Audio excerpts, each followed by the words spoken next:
So here's a little bit of a strange one, though nothing in the social sciences surprises me anymore.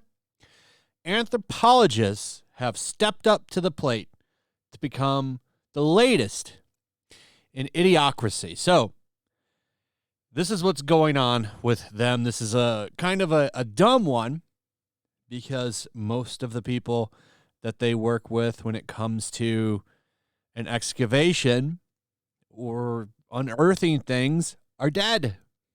And in a lot of cases, they've been dead for a long, long time. But here we are. Some of them want to eliminate the term male and female when it comes to excavating bodies from a dig site. So you got questions about the society that lived in this new fantasy hut that they found buried in some Middle Eastern area, Mesopotamia maybe, I don't know. They dig it up. Bunch of skeletons there, stuff like that. We find out that there were people of certain ages, but we don't know if there were more male or females in the little culture that we found out because, well, we weren't so sure how people that lived probably in some of the most difficult times ever identified themselves by gender. Some of the most difficult times that humans have lived in. But the biggest problem is how they identified themselves. Stupid. So a lot of the reasons for these crazy things going on right now, like all these hardcore issues, particularly the gender stuff, pronouns, all of that, these are brought about by times of peace. Like we live a good life compared to how humans have lived for a long, long time. So this is the kind of stuff that we're talking about now, and I don't agree with it. But I can tell you what someone from thousands of years ago wasn't talking about their gender, because on average they only they only lived maybe into their 20s or 30s. This is a time of just diseases ravaging everything, hard lifestyles. You had to have 6 or 7 kids just to make sure 2 of them or 1 would survive. You had to, in some cases, like live in, there was no air conditioning. You had to grow food. Like this was a very, very, very difficult time for humans. But I'm sure that gender identity was on the plate back then and was a big focus.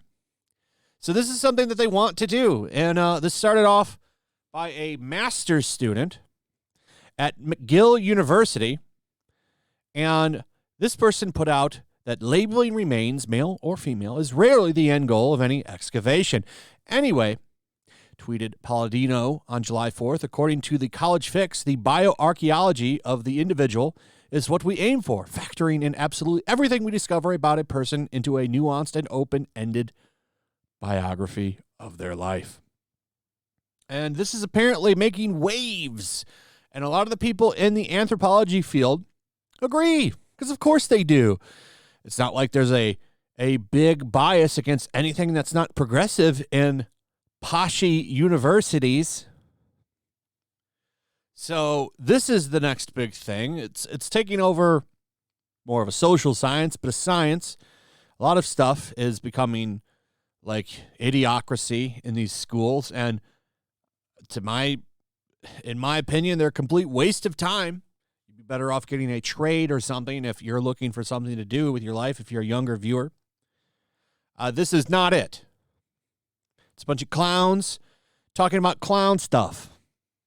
That is college in a nutshell. So this is what's going on. This is what your tax dollars help fund too, by the way, because these schools and their sciences, all that shit is run by grants, and grants in most cases are federally funded.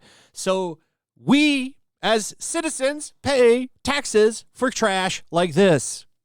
Not a very talked about subject, by the way, usually very, very ignored and not pushed or talked about. That's why these people have comfy, cushy lives sitting in their little ivory towers and talking about bullshit.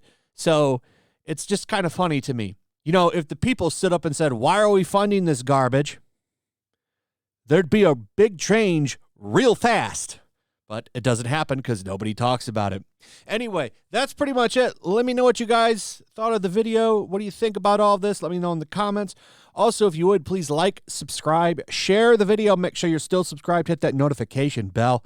And I'll see you on the next one. Peace. Make sure to check out my locals. There's a link in the description.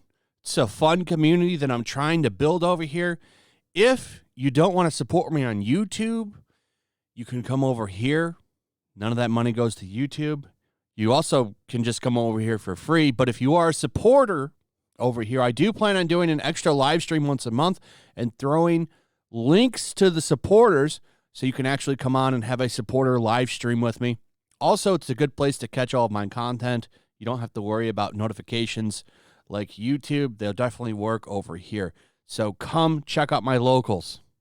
Also, if you want to help support the channel, check out my Teespring store. There's a link in the description. You can find some merchandise in there that you might want to check out.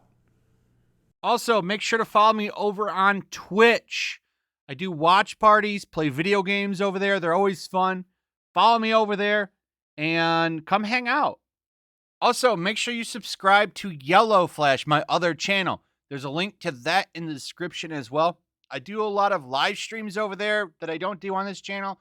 Usually smaller and a little bit more personal. So make sure you follow me over there and sign up.